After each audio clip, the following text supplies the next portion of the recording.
24 tarde. ¿Cómo están? Muy buenas tardes, bienvenidos a la revisión de noticias en 24 tarde. Una jornada con temperaturas más, entre comillas, primaverales, podríamos decir. Casi 19 grados en la capital, pronosticados 22 para esta jornada. Los invito a revisar cuáles han sido las imágenes que han marcado esta jornada de día jueves. Partimos con información policial. Delincuentes protagonizaron un verdadero tour delictual con al menos 5 encerronas donde amenazaban con pistolas a los conductores. También en otras informaciones, en la comuna de Freire, el sur del país, región de la Araucanía, un ataque incendiario consumió por completo una iglesia rural construida hace más de 30 años por los propios miembros de una comunidad mapuche. Y en información internacional, 30 millones de estadounidenses están bajo alerta por una tormenta que ha traído tornados, lluvias y también caída de granizo. Aquí comienza 24 tarde. Ahora. El Ministerio Público formalizó como líder de una asociación ilícita, quien vemos en pantalla, el exalcalde de Vitacura, Raúl Torrealba del Pedregal. Durante un periodo de 10 años habría defraudado al municipio por más de 700 millones de pesos, causa incorporada también, que incorpora a otros 5 exfuncionarios del municipio. Vamos en directo con Dani Linares. A estos 5 exfuncionarios ya se le entregaron sus medidas cautelares, Dani, firma mensual, arraigo nacional, arresto domiciliario. Todavía no se sabe las medidas cautelares de Raúl Torrealba. ¿Cómo te va, Dani? ¿Qué tal, Andrés? ¿Cómo estás? Buenas tardes. Sí, se ha dejado para el final lo que atañe al principal imputado en esta causa. Digo el principal porque es el que acumula la mayor cantidad de delitos por los cuales se fueron formalizadas estas 6 personas por parte del Ministerio Público, una investigación que lleva adelante la Fiscalía Centro Norte y que finalmente tiene al exalcalde Raúl Torrealba todavía dentro de la sala de audiencias, escuchando los antecedentes que sostienen esta investigación por parte del Ministerio Público, que ya ha sido formalizada para los 6 imputados por los delitos de asociación ilícita, en el cual participan los 6 imputados, por el delito de fraude al fisco, también por los 6 imputados, y los delitos de lavado de activos e infracciones al Código Tributario exclusivamente para el exalcalde Raúl Torrealba del Pedregal, que todavía está en el interior de la sala de audiencias escuchando los antecedentes de una investigación del Ministerio Público de más de 2 años y que finalmente es formalizada en la jornada de hoy, que originalmente tiene esto por una denuncia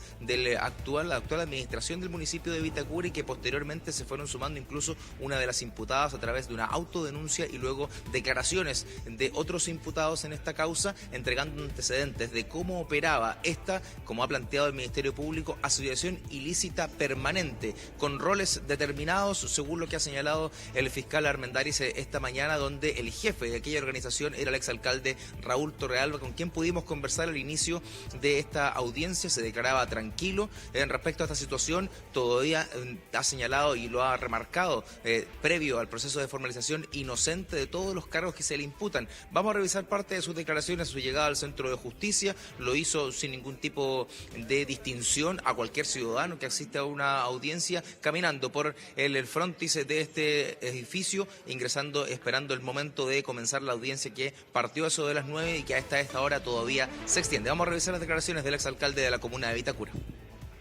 ¿Exalcalde, habría asociación ilícita como plantea la Fiscalía en la formalización? No. ¿Usted cree que esto es una persecución política en su contra? No quiero calificarlo de eso. Yo quiero que la institución funcione y la verdad que no tengo nada que decir salvo hasta que terminemos esta sesión. Pero usted hizo ausencia. Así es. Lo he dicho y lo repito y lo reitero. Usted comprende que después de todo el tiempo que estuvimos en la municipalidad sin que la municipalidad nunca dijera nada, es extraño que lo digan hoy día. Alcalde, cuando plantean que hubo dinero en algunos sectores de su casa, algunas profesiones de prensa, ¿cómo enfrenta a esas situaciones que se planteaban?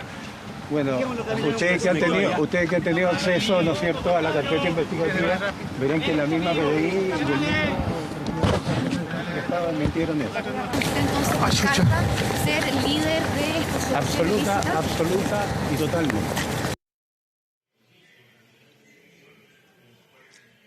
¿Cómo se desarrollaron los hechos? Según describe el Ministerio Público, a través de las corporaciones municipales Vita Emprende, Vita Deportes y el Consejo Local de Deportes de la comuna de Vitacura, se fueron sustrayendo dineros a través de subvenciones entregadas por el propio municipio en actas de los consejos municipales o bien a través de boletas ideológicamente falsas, incluso de la generación de recursos propios, sobre todo en la corporación de Vita Deportes, quien tenía a su cargo paletas publicitarias instaladas en el municipio, la cual cobraba a empresas por aquella publicidad, y ese dinero inmediatamente era retirado por los imputados y entregado al líder de esta organización, según plantea el Ministerio Público, en dinero en efectivo, que es el exalcalde Raúl Torrealba. ¿Cómo fue finalmente el avance de esta situación? A través de 7 mecanismos describió el Ministerio Público que se fueron retirando estos fondos. Lo revisamos en detalle en la voz del fiscal en medio de la audiencia. Se hace lugar y se declara que en la actualidad la municipalidad de Vitacura carece de legitimación activa para continuar en el proceso en calidad de querellante. El funcionamiento de esta asociación ilícita se encontraba constituida por el imputado Raúl Torrealba del Pedregal, líder de la organización, participando en la proposición y aprobación de las subvenciones y otorgando la entrega de dineros, ordenando la entrega de dineros para sí mismo o para terceros, proveniente de las organizaciones comunitarias funcionales denominadas Vita y del Consejo Local de Deportes. Para ello, el imputado Torrealba instruía a los imputados Domingo Prieto Urrejola, Renato Sepúlveda Nebel y Antonio Larraín Prieto la entrega de sobres con dinero en efectivo obtenido fraudulentamente del Consejo Local de Deportes y de las organizaciones comunitarias funcionales ya indicadas. Asimismo, era función del imputado Renato Sepúlveda Nebel y luego de la imputada Antonia Larraín Prieto solicitar al imputado Domingo Prieto Urrejola y o a los imputados Augusto César Silva y Arnaldo Cañas González la entrega periódica de dinero en efectivo, el que una vez recibido era entregado por ellos al imputado Torrealba personalmente o por el mismo imputado Prieto Urrejola en sobres con un papel interior que cubría los billetes y no permitía ver su contenido. Las conductas descritas fueron desarrolladas de manera reiterada desde el año 2011 hasta el año 2021, por un total de, en la época, 2.966.216.000 pesos. La comisión de los delitos reiterados de fraude al fisco por parte del imputado Raúl Torrealba generó ganancias por a lo menos 761.840.886 pesos. Ocultamiento material de bienes de origen ilícito a través de la utilización de contenedores de dinero en efectivo en su domicilio particular. Con fecha 21 de agosto del 2021 fue encontrado un estuche marca Petricio, contenedor de 350 billetes de un valor de 20.000 pesos cada uno, que totalizan 7 millones de pesos en dinero en efectivo. Recapitulando algunas de las incidencias de esta audiencia, la primera tiene relación con una determinación del tribunal a solicitud de la defensa del exalcalde de poder eliminar de la causa como querellante al municipio de Vitacura, entendiendo que ya se hizo presente el Consejo de Defensa del Estado, por ende solicitaron a la jueza del tribunal poder eliminar aquella parte porque se vería sobre representada en el caso de ya la presencia del Consejo de Defensa del Estado, una situación que fue aceptada por el magistrado que ha llevado esta causa durante esta jornada, y luego ustedes escuchaban finalmente al fiscal Armendáriz cómo operaba esta organización y además cómo iban reintegrados estos fondos al patrimonio del exalcalde Torrealba a través del delito de lavado de activos, donde se incorpora, por cierto, esta situación que fue también muy comentada, ¿no?, en medios de prensa al inicio de esta investigación, cuando se conocieron algunos antecedentes de poder mantener dinero en efectivo en diversos sectores. Se ha constatado la existencia de un estuche, ¿no?, con 7 millones de pesos en efectivo, con billetes de 20.000 pesos que fueron detectados por la Policía de Investigaciones, de alguna manera dando cuenta de cómo se iba acumulando este dinero para luego ser integrado al patrimonio personal del exalcalde Raúl Torrealba con la compra de bienes o también con la utilización de la cuenta de su cónyuge y también una cuenta bipersonal que manejan ambos, donde se iban integrando estos montos en primera instancia en efectivo y que luego eran depositados en estas cuentas o bien eran transformados en bienes durables, ¿no?, departamentos y otros elementos que se fueron detallando realizando en esta audiencia que, como tú lo decías, Andrés, ya ha finalizado para los otros 5 imputados en la causa, ya que se les ha señalado cuáles son las medidas cautelares solicitadas por el Ministerio Público: es arresto domiciliario nocturno, firma mensual y arraigo nacional. Los 5 imputados se quedaron con aquella medida, mientras que el exalcalde Torrealba se le va a solicitar la prisión preventiva. Ya lo ha adelantado el Ministerio Público, pero resta resolver aquello, y también el plazo de la investigación, que todavía no ha sido resuelto por la magistrada, ya que a esta hora se presentan los antecedentes que fundamentan la formalización ya presentada por el fiscal ante los intervinientes, y por siendo todos ya han aceptado los cargos por los cuales se le está investigando. Quedamos muy atentos, Dani Linares, con la información desde el Centro de Justicia, y obviamente que reconectamos en la medida que la justicia, el Ministerio Público decía, como decías tú, la medida cautelar y también el tiempo de investigación contra el alcalde de Vitacura, exalcalde Raúl Torrealba. Gracias, Dani. Continuamos con otras informaciones, esta vez de índole político. El gobierno confirmó que realizará una denuncia por la filtración de un audio del presidente Gabriel Boric en medio de una reunión con parlamentarios representantes de la macrozona sur. Kevin Felgueras nos cuenta más desde el Congreso. Kevin, buenas tardes. ¿Cómo estás, Andrés? Muy buenas tardes. Una reunión que se dio en el contexto justamente de los diálogos que ha encabezado el presidente de la República, Gabriel Boric. No es la primera vez que se reúne con parlamentarios de la macrozona sur para hablar de lo que está sucediendo en esa zona, que lleva más de un año en estado de excepción constitucional. Una reunión que se produjo el día martes en la noche en Cerro Castillo. Después de esa reunión hubo declaraciones a los medios de comunicación de los parlamentarios que participaron de la misma cita, del ministro de la SECPRES, Álvaro Elizalde. Sin embargo, horas después se conoció una transcripción literal, incluso entrecomillada, de lo que dijo el presidente de la República, Gabriel Boric, en esa instancia. Desde ahí empiezan a surgir ciertas dudas del mundo político y también de la moneda. Horas después se conoce un audio de esa cita, un audio de una reunión donde el propio presidente de la República, según palabras de quienes estuvieron, que asistieron a esa reunión, pidió de manera literal no ser grabado, que no hubiese registro, para poder hablar entre la confianza que existe entre un poder del Estado como es el Ejecutivo y los parlamentarios de la macrozona sur, que no solo son del oficialismo, sino que también existen muchos parlamentarios de la oposición. Se conoce esta transcripción, este audio, y esto ha generado obviamente revuelo en el mundo político. Desde La Moneda han anunciado la presentación de una denuncia por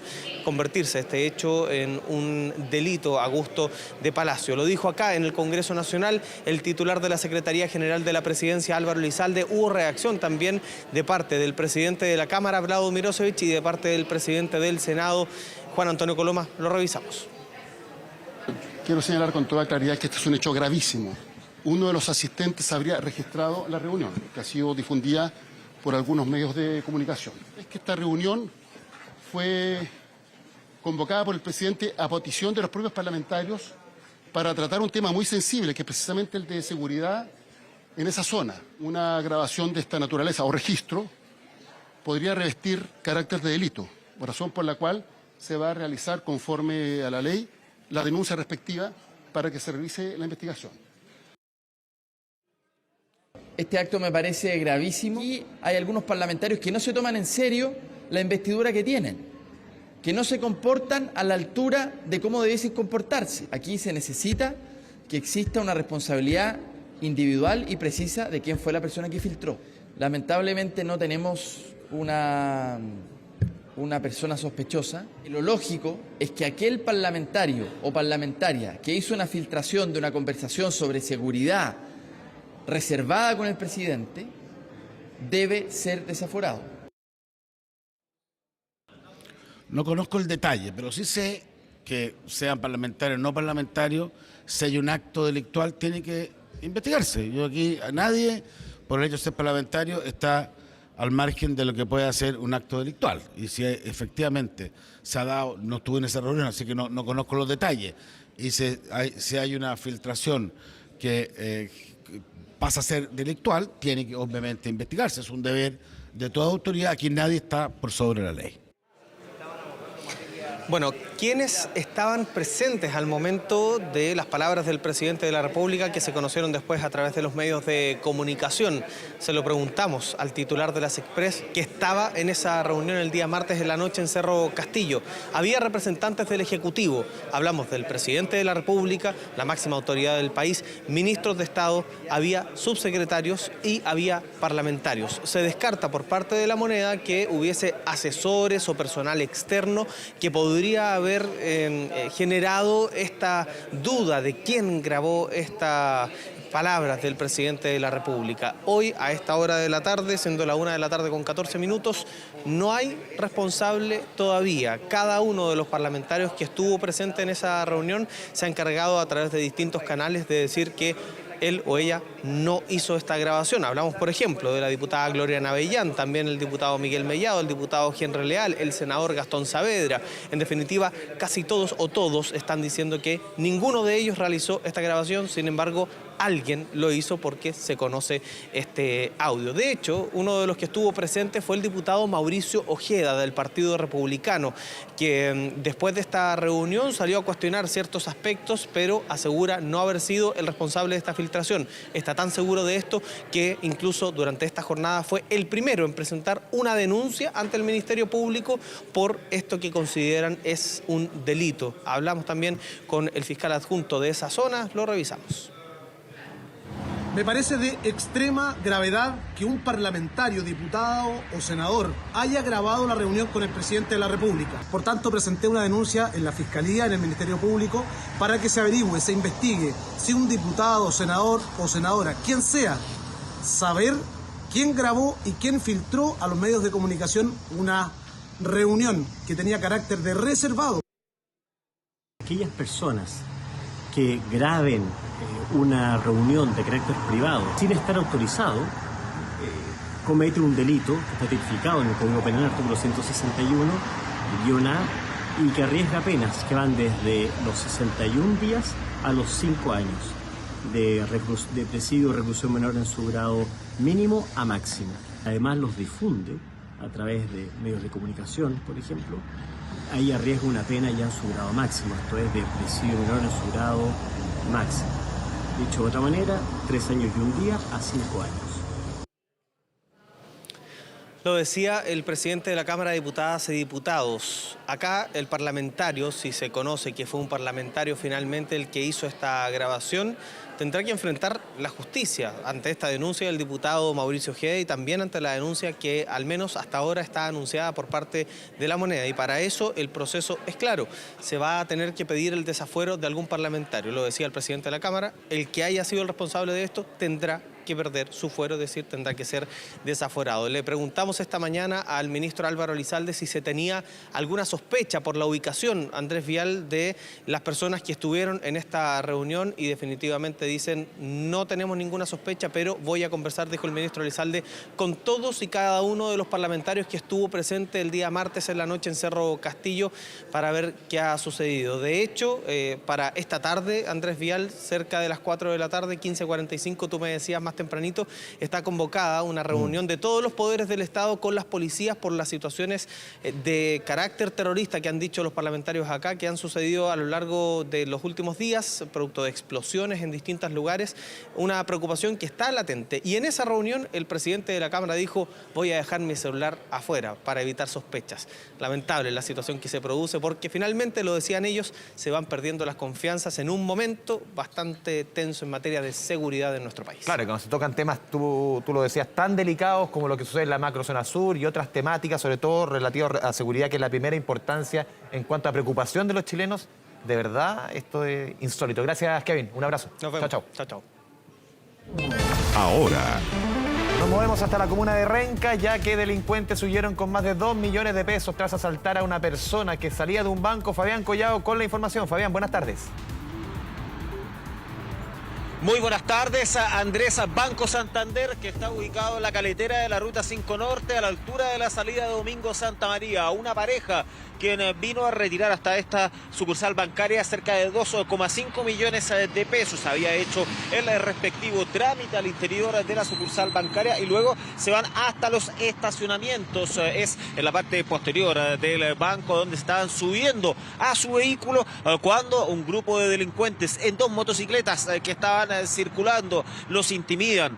Esto es presenciado por el vigilante del banco, el cual inmediatamente percuta disparos en contra de esta banda antisociales que estaba cometiendo este atraco al interior de las dependencias de la sucursal bancaria, porque son los estacionamientos. Es así como estos delincuentes de todas maneras logran su cometido, se roban estos 2,5 millones de pesos y arrancan por la Ruta 5 en dirección hacia el centro de Santiago, y todavía no se sabe absolutamente nada de ellos.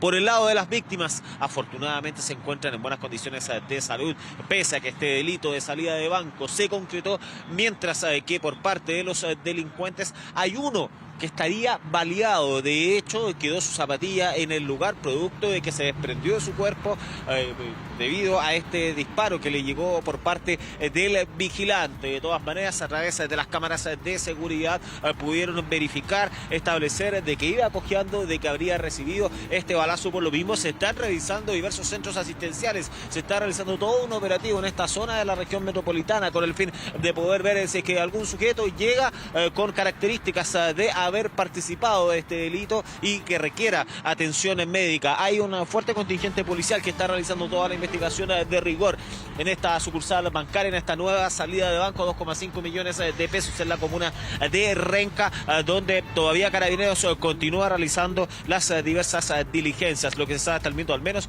que se trataría de 4 ciudadanos venezolanos, los cuales habrían cometido este atraco, según la investigación preliminar que está realizando Carabineros y que continúa en desarrollo. Andrés. Fabián Collado, muchas gracias por la información, con la imagen de lo que está sucediendo en la comuna de Renca. Nos vamos a la primera pausa en 24 tarde.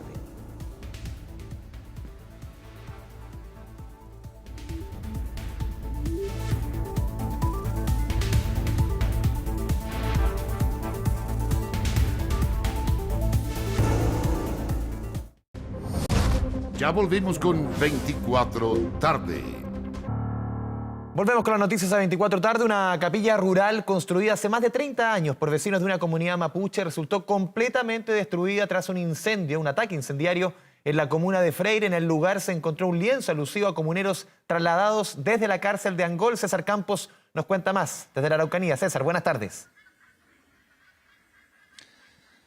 Sí, ¿cómo están ustedes? Muy buenas tardes. Claro, una acongojada comunidad es la que llegó a primera hora de esta mañana aquí en un camino secundario muy cerca de la localidad de Quepe, comuna de Freire, donde ocurrió este nuevo atentado incendiario aquí en la región de la Araucanía y que afectó a esta capilla, ¿no? La capilla Santa Teresa de los Andes de esta localidad, muy cerca de la ciudad de Temuco, a unos 20-25 minutos de la capital regional.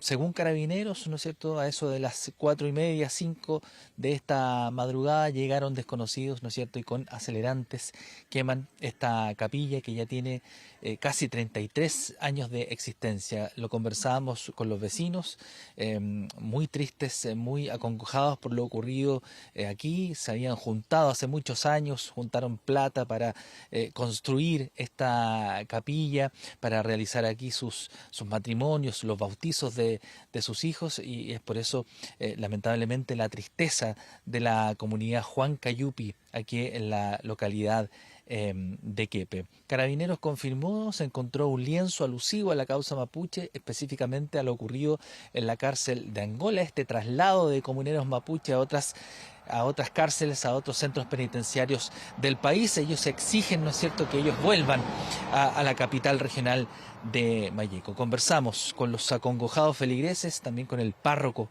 de esta capilla y con una abuelita, una adulta mayor que también ayudó a la construcción de este templo católico. Escuchemos.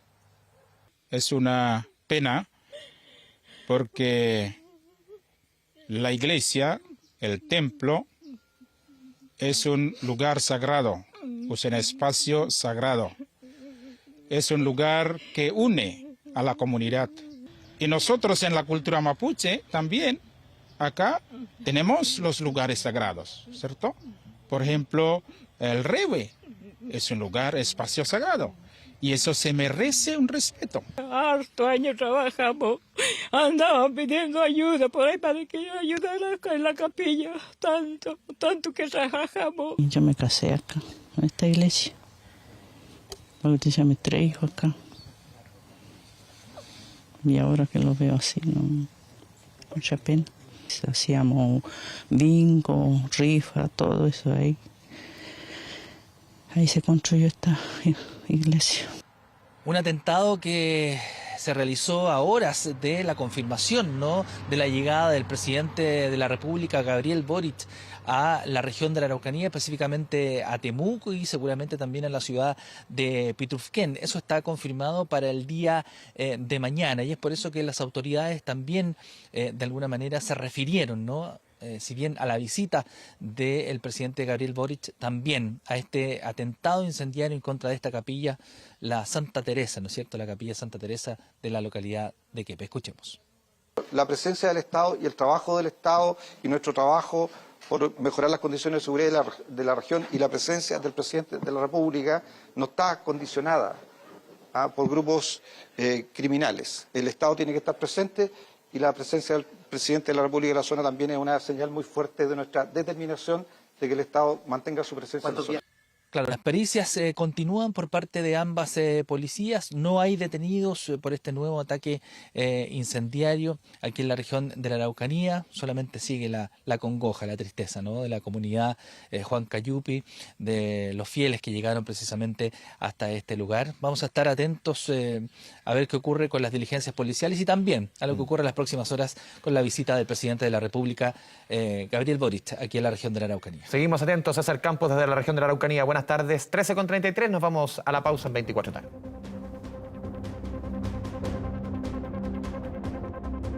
Estamos viendo 24 tarde. El 60% de los exámenes tomados a razón de enfermedades respiratorias durante la última semana han dado positivo por el VRS, el virus sincicial, según el último informe del Ministerio de Salud. Todos los detalles a esta hora junto a Cristóbal Vera. Cristóbal, buenas tardes. ¿Qué tal, Andrés? Muy buenas tardes. Claro, preocupante cifra que entregó el jefe del Departamento de Epidemiología del Ministerio de Salud en el marco, ¿no?, de un nuevo reporte diario por la situación de los virus respiratorios en nuestro país. También en medio de esta crisis sanitaria que lamentablemente está atravesando nuestro país. Pero vamos inmediatamente con las cifras que entregaron en este nuevo balance por los virus respiratorios. Un 89,2% de ocupación en las camas críticas pediátricas fue lo que informó durante esta jornada el Ministerio de Salud. Una leve disminución, se podría decir, en torno a la situación de ayer, cuando el MinSal informaba cerca de un 92% de ocupación de este tipo de camas, de las camas críticas pediátricas. Bien digo, también informaron acerca de 835 personas menores de edad internados en cuidados críticos, 1.497 que están en cuidados medios y por último 697 que permanecen en cuidados básicos. También 1.311 camas críticas pediátricas que se encuentran habilitadas, pero de las cuales solo 141 se encuentran hoy disponibles. Además, durante esta jornada se refirieron también las autoridades a la situación en cuanto a las regiones, una amplia variación de la circulación viral en cuanto a las distintas regiones de nuestro país. Por ejemplo, hay un total de un 28,6% de ocupación de las camas críticas pediátricas en la región de Aysén, mientras que en la región de Ñuble esta cifra alcanza un 100%. Sin embargo, las autoridades hacían un llamado a la calma de alguna manera, porque este 100% no significa esencialmente que las personas se van a quedar sin camas críticas en estas regiones, porque esto, según lo que explican las autoridades, es algo dinámico, una situación dinámica en la que también pacientes están siendo trasladados, por lo que se abren también cupos de estas camas críticas pediátricas. Ahora bien, tú bien lo decías al inicio de este despacho, Andrés, una situación preocupante. Es el 60% de los casos detectados por el sistema de vigilancia del Ministerio de Salud, 60% de virus sincicial del total del espectro de los casos de virus respiratorios en nuestro país. Justamente a esto se refirió el jefe del Departamento de Epidemiología del Ministerio de Salud, Cristian García. Los invito a que escuchemos esas palabras. El 60% de los casos detectados en nuestro sistema de vigilancia son de virus respiratorio sincicial. Si bien el número de casos dejó de aumentar respecto a la semana anterior, es decir, es similar a la semana anterior, sigue siendo alta. Este sigue siendo uno de los brotes más importantes de virus respiratorio sincicial que hemos tenido en nuestro país en los últimos años. Claro, palabras entonces en torno a la situación del virus sincicial en nuestro país. Todo esto en este nuevo balance, pero que también se enmarca en lo que comenzó a regir a partir de hoy. Comenzó el uso obligatorio de las mascarillas al interior de los establecimientos educacionales. Esto, atención, para los niños y niñas mayores de 5 años y exclusivamente al interior de las salas de clases. Nosotros pudimos estar durante esta mañana en un establecimiento educacional en la escuela Luis Galdames, en la comuna de Independencia, donde pudimos ver, presenciar cómo llegaban ya los más pequeños, las más pequeñas a una nueva jornada escolar, no ya portando, ¿no? Teniendo puesta la mascarilla en torno a esta nueva norma que rige entonces en los establecimientos educacionales. Pudimos conversar con varios de estos pequeños, de estas pequeñas, quienes nos decían de alguna manera que veían positivamente el utilizar este tipo de cubreboca, ¿no? El usar la mascarilla al interior de los establecimientos con el fin de poder resguardarse y también no seguir transmitiendo estos virus. Tenemos esa palabra, los invito a que las pasemos a escuchar. Me parece muy bien porque disminuye los contagios entre compañeros. Se lo toman bien porque tienen la libertad de quitárselo en los recreos. Que está bien, ya que es como un lugar cerrado, hay que cuidarse. Me parece bien porque hay muchos niños enfermos para no enfermar a los otros. Están llegando a veces con mascarillas y algunos a veces llegan ahí, por ahí. ¿Y qué pasa si llegan sin mascarilla? ¿Les pasan acá? Sí, nos pasan acá. Ahí estaban entonces las palabras de los niños y niñas en torno a esta nueva normativa de uso obligatorio de la mascarilla. Ahora bien, durante la jornada de ayer, la subsecretaria de Salud Pública, Andrea Albaile, se refirió a la posible ampliación, ¿no?, de este uso obligatorio de la mascarilla en otros recintos, en otros espacios de nuestro país. Durante esta jornada, también en esta visita a esta escuela, pudimos conversar con la subsecretaria de Salud Pública. Le consultamos acerca de qué está pasando entonces con estas evaluaciones en torno a ampliar el uso de la mascarilla de manera obligatoria hacia otros recintos. Esto fue lo que nos dijo. El Ministerio de Salud sigue analizando la posibilidad de extender el uso obligatorio de mascarillas en otros espacios que compartimos en público. La razón por la cual comenzamos en los establecimientos educacionales es porque es uno de los lugares con mayor riesgo de contagio. No es el único. Hay otros espacios de riesgo de contagio, como por supuesto es el transporte público. Pero en las salas de clases es donde se comparte mayor cantidad de personas durante un tiempo más largo. Seguimos en discusión con los expertos para eventualmente tomar estas medidas también en otros espacios públicos, tales como el transporte. Claro, en evaluación, entonces, permanece esta opción, esta eventual ampliación del uso obligatorio de la mascarilla hacia otros espacios en todo el país. Por ahora, para recordar también, hasta antes de este nuevo anuncio, el uso obligatorio de la mascarilla solo era para estar dentro de los recintos de salud en todo nuestro país, pero entonces desde hoy día ya es obligatorio también para los niños y niñas mayores de 5 años al interior de las salas de clases de los distintos establecimientos educacionales de nuestro país. Andrés. Cristóbal Vera, muchas gracias por la información. Muy buenas tardes. Desde lo sanitario nos trasladamos hasta lo policial. Esto fue un verdadero tour delictual. Delincuentes que protagonizaron al menos 5 encerronas donde amenazaban con pistolas a los conductores. Fabián Collao con el detalle. Fabián, buenas tardes. Muy buenas tardes y además en medio de los operativos hubo una novedosa situación, ya que Carabineros aplicó esta modalidad del Stinger, que se trata de una especie de púas que se pone en el pavimento para poder detener a delincuentes en medio de persecuciones policiales. La primera encerrona ocurrió en calle Fernando Lascano, cuando un padre iba a dejar a su hija al domicilio, cuando un grupo de delincuentes le bloquea el paso. Además, los vecinos vieron esto, trataron de frustrar el delito lanzando algunos elementos hacia la calle, pero lamentablemente esto no se concretó y los delincuentes arrancaron en dirección desconocida. Posteriormente llegaron a Pedro Mira, donde había una familia que estaba ingresando a su domicilio y también fueron víctimas de una encerrona. Luego en Ventura Blancoviel se repitió lo mismo, un conductor estaba estacionado a las afueras del domicilio cuando lo encañonan y lo obligan a entregar el vehículo. La cuarta situación en Ángel Guarelo, cuando una familia está ingresando a su domicilio y también la atacan con armas de fuego, le roban el vehículo y arrancan. Ya una quinta situación se traslada a la comuna de San Joaquín, pero acá se genera el punto de inflexión.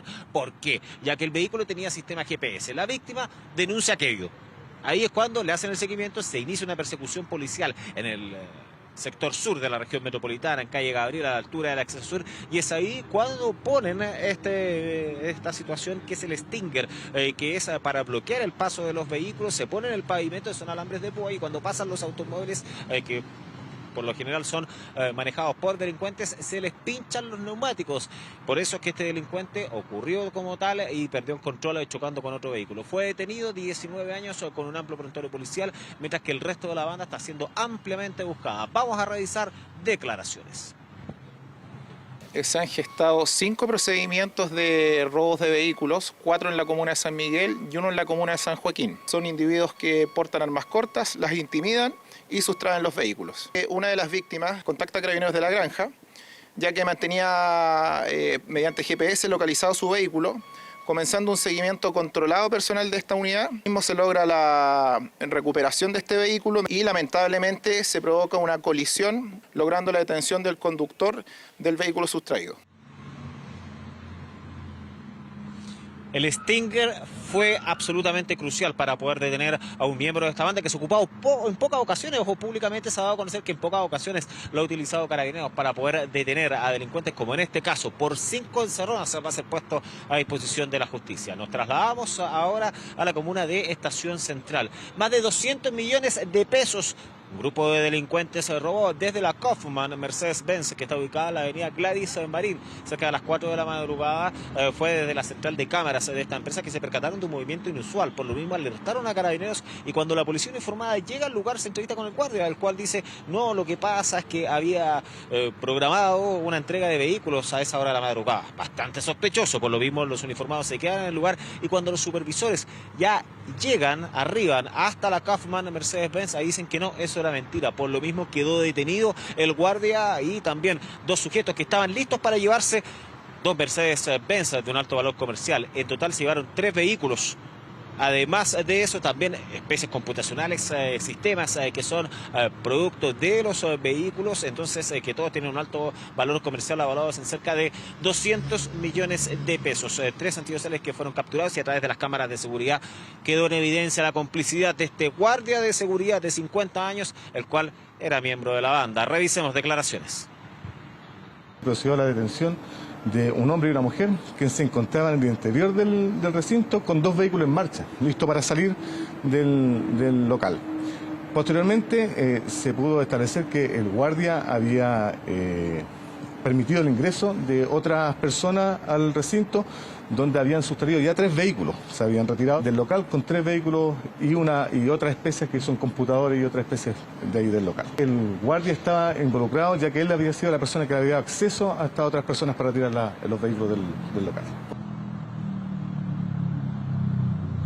Bueno, entonces lo que llama la atención este caso, donde el guardia estaba plenamente coordinado con estos delincuentes, y así quedan explícitos en las cámaras de seguridad, ya que no hace absolutamente nada, solamente sigue con los delincuentes, y mientras que estaban rompiendo de todo. ¿Y para qué? ¿Con qué objetivo? De obtener las llaves. 3 vehículos que fueron sustraídos, 2 de ellos no lo lograron, ya que fueron detenidos parte de la banda, mientras que también se robaron algunas especies computacionales avaladas, todo en 200 millones de pesos. Cerramos nuestro despacho. Desde acá, la comuna de Renca, violenta salida de banco, donde se sospecha que un delincuente podría haber terminado herido. Se trata de antisociales que iban en motocicletas, motochorros, pero los cuales estaban marcando víctimas al interior de este Banco Santander, que está ubicado en la ruta 5 a la altura de Domingo Santa María. La familia, la pareja, cuando estaba yendo al estacionamiento que está atrás de donde nos encontramos, al fondo de donde nos encontramos, es ahí cuando fueron intimidados. El guardia percutó al menos 4 disparos. Puede ser que un antisocial haya terminado herido. Eso es parte de las interrogantes que se están realizando. Mientras se llevaron el botín 2,5 millones de pesos, y las víctimas fueron derivadas hasta un recinto asistencial para constatar lesiones, pero se encontrarían en buenas condiciones de salud en esta nueva salida de banco en la comuna de Renca 3. Fabián Collados, desde la comuna de Renca. Muy buenas tardes. Tu bolsillo. Vamos a cambiar de tema completamente, también de tono. Vamos a hablar de economía, vamos a hablar de un indicador que por lo menos ha mostrado números preocupantes durante las últimas 2 muestras. Hablamos del desempleo y queremos entrar más en el foco. ¿Dónde se está generando, dónde la recuperación del empleo ha sido más lenta? Esto de acuerdo a un estudio del Centro de Encuestas y Estudios Longitudinales de la Universidad Católica, publicado hoy día por el diario El País en su versión chilena. Es un estudio bien gráfico sobre dónde está pegando, dónde la recuperación ha sido más laxa, podríamos decir. Vamos con la primera gráfica. 2 millones de empleos se perdieron durante la pandemia, de acuerdo a los números. Fueron 2 millones, sobre todo en el año 2020, parte del 2021, la época más dura. Hasta ahora, faltan por recuperar 57.000 de esos 2 millones de empleos. Se ha recuperado casi la totalidad. Vamos con la siguiente estación, pero aquí hay un gran pero. En esos 2 años, o 3 años, que se ha mantenido desde la pandemia, la población en edad de trabajar creció en 624.000 personas. Es decir, estamos con casi el mismo nivel de cantidad de empleados de hace 3 años. El problema es que se han sumado a la fuerza laboral 624.000 personas en edad de trabajar. Y esas personas, muchas de ellas por lo menos, no han podido encontrar trabajo. Vamos con la siguiente estación. ¿Cuáles son los sectores en cuanto a edad y también nivel de educación que se han visto más afectados? Sobre todo se concentra en menores de 24 años, jóvenes. En enero del 2020, para hacer una buena comparación, habían 785.000 personas de este rango de edad, hombres y mujeres, trabajando en nuestro país. En pandemia cayeron con fuerza de 785 a 470.000, casi 300.000 menos. ¿Qué está pasando ahora, 3 años después? Hoy día son 611.000, es decir, si lo comparamos con el número original, todavía quedan 174.000 empleos de personas menores de 24 años por recuperar. ¿Qué pasa si nos vamos al otro extremo del rango etario en cuanto a edad en el mercado laboral? Mayores de 65 años. Todos quisiéramos que estuviesen jubilados, disfrutando después de años de trabajo. Lamentablemente, y lo hemos conversado aquí 1000 veces, la situación de pensiones en nuestro país obliga a que muchos, después de los 65, sigan trabajando. En marzo del 2020 eran 550.000 personas de esta edad, mayores de 65, que estaban trabajando. Disminuyen en pandemia a 350.000. ¿Qué es lo que sucede ahora? Ya no son 550.000, son 530.000 los que efectivamente están trabajando. Faltan 20.000 por recuperar. Si lo llevamos esto a nivel educacional, aquí sí que también es súper marcado. Por ejemplo, las personas que tienen solamente, y lo vemos en la siguiente gráfica, solamente educación básica, llegaron hasta octavo básico. En marzo del 2020 el mercado laboral comprendía 1.540.000 chilenos, chilenas, que por lo menos en sus antecedentes solamente habían llegado hasta octavo básico. ¿Qué sucede en pandemia? Cae con fuerza hasta 915.000. Casi 600.000 personas que perdieron el trabajo solamente con educación básica. ¿Y qué ha pasado el día de hoy? Son 1.150.000 las personas que están en el mercado laboral solamente con educación básica, es decir, falta por recuperar en este rango 390.000 empleos. Mientras menor es el nivel de educación, menor también es la recuperación del empleo. Y lo vemos en la última gráfica también, las personas con educación media incompleta. En el año 2020, a principios, eran 980.000 personas con educación media incompleta trabajando en el mercado laboral. ¿Qué pasa en pandemia? Caen a 650.000 nuevamente. Mientras menor nivel de educación, más golpea el desempleo. Y la recuperación también ha sido muchísimo más lenta. Son 709.000 personas. Si los comparamos con los 980.000, tenemos 171.000 personas menos, un poco más, 271.000 personas menos respecto a la misma fuente laboral en cuanto a nivel educacional de hace 3 años. Son los efectos del desempleo, son los efectos de la pandemia, una recuperación mucho más lenta en los más jóvenes, también los de mayor edad y también, sobre todo, concentrada en quienes tienen menor nivel educacional. Vamos con la información del mundo. Internacional. Ya me acompaña aquí el estudio Rauda, Andrea Aguilar, se escucha el taconeo. Hay que estar corriendo. ¿Cómo estás, Andrés? Muy buenas tardes. Partimos con la información del mundo, pero conectados con lo que pasa aquí en Chile, porque mañana va a haber una reunión muy importante en Orange County.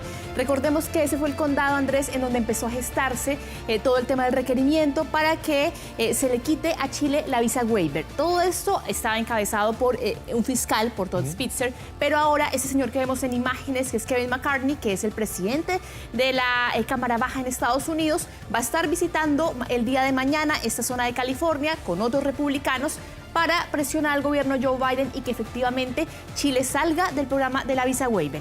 ¿Cuál es el principal argumento que usan ellos? Es que hay una oleada de criminalidad, de robos en este condado y en otras partes de California que está siendo liderada entonces por bandas o por personas chilenas, por delincuentes. El comunicado agrega que se va a dar una reunión mañana para discutir la continuidad del estatus que tiene Chile como país beneficiario de este programa de exención de visas, ya que estaría, dice el comunicado, facilitando la proliferación del crimen organizado. Recordemos además que ya este tipo de anuncios de lo que va a ser la reunión de mañana ha generado también algunas reacciones aquí en el mundo político. Por ejemplo, revisamos las declaraciones del ministro de las Express, Álvaro Elizalde, y también del presidente de la Cámara de Diputados, Brado Mirosevich. Bueno, yo espero que eso se resuelva satisfactoriamente y por tanto se mantenga el programa para Chile, en todo caso un tema que está viendo la Cancillería.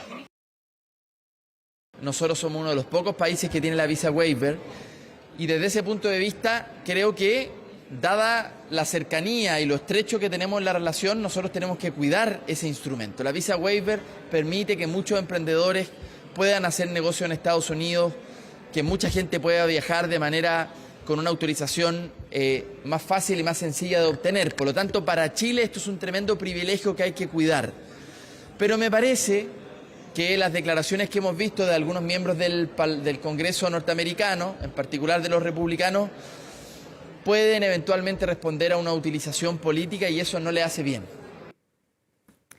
Ese punto justamente es importante, Andrés, porque recordemos que estamos en plena campaña electoral en Estados Unidos y seguramente este tipo de acciones por parte de los republicanos de ir a visitar un condado en donde se está exigiendo que se le quite la visa waiver a los chilenos da puntos electorales. Eso es obviamente una realidad. Sin embargo, hay que estar bien atentos a qué es lo que va a suceder. Desde la Cancillería lo que dicen es que en ese momento se sigue trabajando en la mesa intersectorial, se siguen dando todos los antecedentes. Recordemos que es una mesa en la que también está vinculada la Embajada de Estados Unidos para dar todos los antecedentes que en algún momento se pidieron por parte del gobierno, por parte de este fiscal también, que recordemos cuando llegó acá y se hizo noticia, era porque decía que el gobierno del presidente Gabriel Boric no estaba enviando los antecedentes que se le estaban pidiendo. Lo que decía el gobierno era que efectivamente sí se habían enviado estos antecedentes. Sin embargo, vamos a quedar bien pendientes de lo que va a ser esta reunión y si efectivamente trasciende o no más allá del tema político o si se da algún otro tipo de medidas en tema de la visa waiver para acá, para los chilenos. Y de Estados Unidos vamos a quedarnos justamente en este país porque hay 30 millones, Andrés, que están bajo riesgo porque se viene el mal clima en Estados Unidos, se vienen las tormentas, hay 30 millones de personas que están bajo alerta.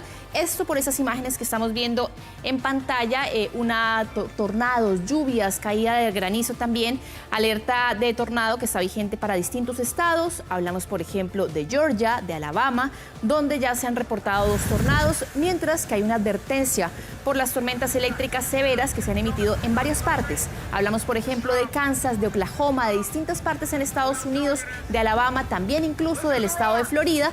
Los expertos dicen que va a haber muy mal tiempo para los próximos días, por eso hay esta alerta para 30 millones de personas que habitan en esos estados. Vientos de hasta 140 kilómetros por hora y la caída también de grandes granizos. Sin embargo, lo hemos hablado también, Andrés, en otras oportunidades, mientras eso pasa en Texas tenemos una importante ola de calor que también son los cambios abruptos en distintas partes en el mismo país. Bueno, Estados Unidos es un país bastante grande a nivel de territorio, pero muestra las dos caras de lo que es el calentamiento global con esos 40 grados Celsius que hay en lugares como Texas versus lo que está viviendo esas alertas de tormentas para otras partes de Estados Unidos. Y de Estados Unidos nos vamos a esta hora hacia Reino Unido porque hubo un informe durísimo en contra del ex primer ministro Boris Johnson.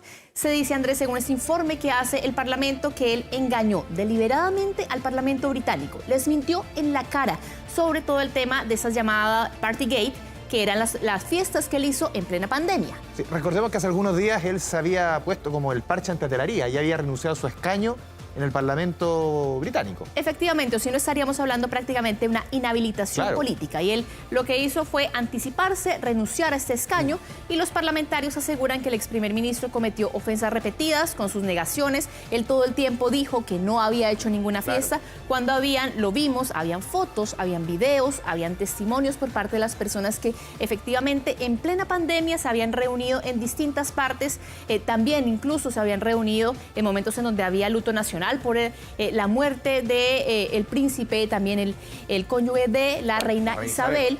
Y si Boris Johnson, como tú lo mencionas, no hubiera renunciado como diputado la semana pasada, se habría enfrentado a una suspensión de 90 días y también estaríamos hablando de otros panoramas más desafortunados, una petición de destitución, una inhabilitación política para llegar a cargos públicos. Sin embargo, él se anticipó, él lo que dice es que esto es a todas luces una persecución política. Él sabía lo que se le venía y en el fondo para evitar todo la investigación sigue igual, pero todo ese proceso que tú decías, son 90 días, todo aquello que al final termina, él se anticipa, me salgo, igual que ha inhabilitado, si es que es encontrado culpable. Efectivamente, esta investigación va para allá y con ese informe Johnson se convierte en el ex primer ministro en el que ha sido descubierto que engañó deliberadamente al Parlamento británico. Y nos venimos para este lado del continente, vamos para Perú, porque los manifestantes en este país reanudaron, Andrés, lo que han sido las protestas. Recordemos que en meses pasados vimos jornadas muy tensas. Esto viene desde diciembre. Viene desde diciembre, desde que efectivamente fue destituido el presidente Pedro Castillo. Habían algunos meses de tregua, de tranquilidad también para el gobierno de Dina Boluarte, que ha estado más enfocado en gobernar el país de cara a lo que podría ser una eventual convocatoria de elecciones anticipadas. Cientos de personas se han tomado nuevamente las calles de Lima para protestar en contra del gobierno de Dina Boluarte. Recordemos además que desde entonces se habían dado distintos focos de violencia. Hablábamos además de unas manifestaciones fatales que dejaron cerca de 50 muertos en los meses pasados, también de investigaciones que están en curso por distintos organismos de defensa de derechos humanos, en donde se habla de excesos de la fuerza policial en la represión de estas manifestaciones. La nueva protesta sigue efectivamente exigiendo la renuncia de Boluarte, el cierre del Congreso, una nueva constitución, temas que al menos le importan mucho a lo que son los votantes de izquierda, los votantes que en algún momento se sintieron defraudados por la salida del poder de Pedro Castillo y que en estos momentos efectivamente no se sienten representados por el gobierno de Dina Boluarte. Y vamos a seguir hablando, Andrés, de países vecinos. Nos vamos a esta hora a una información y también a una imagen impactante que llega desde Argentina. Una mujer, Andrés, se salva por segundos de ser arrollada por un tren. Esto sucedió en la ciudad de Quilmes.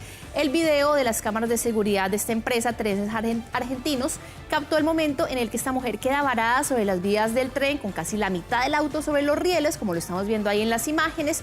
Ella va hacia la parte de atrás, le dice efectivamente a esa micro que vemos ahí que se corra un poquito para que ella pueda echar para atrás su auto, pero justo antes de eso, bueno, finalmente se da el embestimiento del tren. Hay un auto que también pasa por el lado y efectivamente y afortunadamente esta mujer logra esquivar lo que había sido un impacto fatal. El tren de pasajeros impactó fuertemente, sí, la parte delantera de su vehículo, como vemos, que salió disparado contra la baranda de protección de las vías. Y revisemos ahora la información que llega desde Asia, imágenes también impactantes que hemos visto, Andrés, en otras partes, en otros países. Recuerdo también que vimos este tipo de imágenes de espuma contaminante en Colombia, en Uruguay. Lo que estamos viendo, las playas de Uruguay justamente, estamos viendo son imágenes de un río en India, en el estado de Tamil Nadu. Una imagen del río Perasur que ha cubierto por la espuma y que suele repetirse obviamente. Esto es contaminación, no es algo, no es algo lindo. No es nieve, no es algo hermoso. Eso siempre me genera ese tipo de imágenes porque se ve como que no quiere meterse ahí. No, todo eso es contaminación. No lo haga. No lo hagan, por favor. Un fenómeno que ha explicado con la alta contaminación que tiene el afluente de agua ante descargas de las industrias ubicadas en ese mismo estado o en el estado vecino también, y a pesar de que el fenómeno aumenta con las lluvias, las sustancias contaminantes son vertidas todo el año. Esto ha provocado estas nubes contaminantes que estamos viendo en imágenes. El estado del río sigue siendo altamente tóxico, lo que hace inhóspito obviamente para la vida acuática y ha afectado entonces la fauna que se mueve también en ese sector. Andrés, ¿qué tan bueno eres tú para resolver estos cubos? No te burles de mí. Yo soy pésima. Yo creo que con suerte lo puedo tomar. Mira, yo lo veo y ya me siento menos inteligente. Bueno, ese chico en Estados Unidos... Es que me pasa lo mismo que dices tú. Lo veo y digo, yo no puedo con soy eso. limitado. Sí, no tengo ese coeficiente intelectual. Me siento tonta cuando lo veo. Y el estadounidense Max Park, que es este joven que estamos viendo en imágenes, batió el récord mundial de cubo de Rubik. Lo armó solamente en 3,13 segundos. Yo puedo estar 4 días y no llego. Sí, no. Yo no podría estar todo el día y no lo logro. Park es considerado el mejor jugador del mundo luego de superar la marca 3,47 segundos que había sido establecida por el chino Chu Yen-duk en 2018. Este récord del cubo Rubik clásico fue batido en un evento de California, una competencia oficial que hace justamente la Asociación Mundial de los Cubos de Rubik. Y en el video compartido por el joven de 21 años en su cuenta de Twitter se observa cómo Max observó todas las caras del cubo antes de alcanzar su sorprendente récord. ¿Veamos el video? Veamos. Vamos.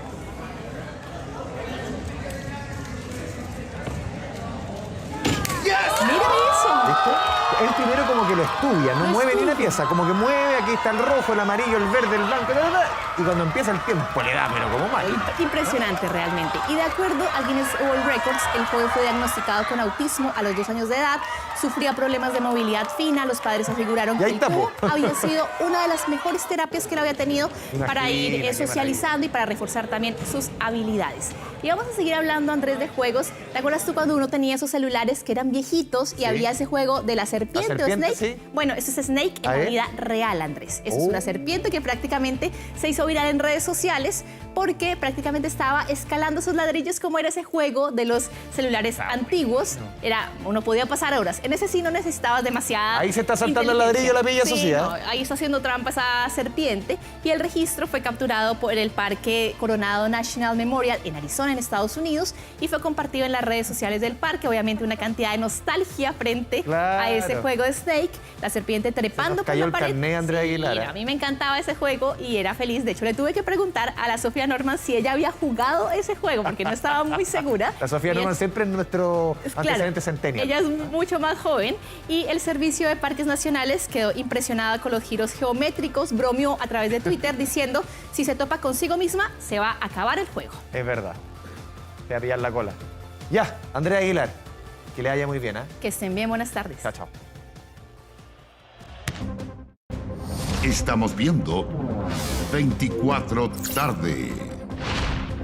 Volvemos para despedirnos en 24 tarde, revisando la información del tiempo, temperaturas más altas, casi, no sé si primaverales, pero dejamos las temperaturas de, sobre todo lunes, martes y miércoles, que estuvieron en la mañana con largueza bajo cero. 19 grados, hay a esta hora 14,27 aquí en la región metropolitana, 22 grados se esperan para la máxima, Colina 23, Curacaví 21, La Florida 22, Melipilla 20, Paine 21, San José de Maipo 22. ¿Qué nos espera para el futuro cercano, los próximos días? Mañana, 3:23, la mínima y la máxima. El sábado, una jornada ya definitivamente primaveral, 5:25. El domingo, Día del Padre, más helado, aunque la oscilación térmica es menor, entre la mañana y la tarde. 7:16, entre la mínima y la máxima, para ser más riguroso. 6:17 el lunes, y el próximo martes, 5 la mínima, 18 la máxima. Y vamos cerrando esta edición de 24 tarde, pero les dejamos una invitación para esta noche en 24 Horas Central a ver un nuevo capítulo de Habitantes. En esta ocasión es la historia de Cristóbal Meriño, un joven de 28 años que a través del rescate de residuos orgánicos se ha dedicado a salvar animales en zonas extremas de sequía a punta de esfuerzo, dedicación y apoyo de voluntarios. Les dejamos un adelanto de lo que podrá ver esta noche en nuestra edición central. Que tenga una excelente y provechosa tarde. Chao, chao.